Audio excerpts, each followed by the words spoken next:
খুব সুন্দর মিষ্টি, তোমরা খুব ভালো। হ্যাঁ, তুমি করো।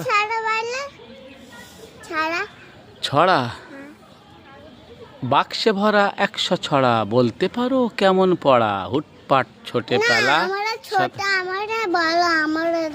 আচ্ছা বলো, তুমি বলো। আচ্ছা, ওই জঙ্গলের ভেতরে একটা গরু ধুয়েছে, আমি ধরতে পারিনি। তখন আমরা ওইখানে গিয়েছিলাম। তখন আমার দিদি এসে গেলে আমার দিদি বলছে বাড়ি চলো, আমি যাবো না। তখন আমি সর বলতে পারি না।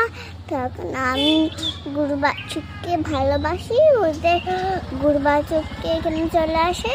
তারপরে ওইখানে গরু বাছুর থাকে, সূর্য আসে যাচ্ছে নিয়ে আর চলে যায়। আর তুমি বলো।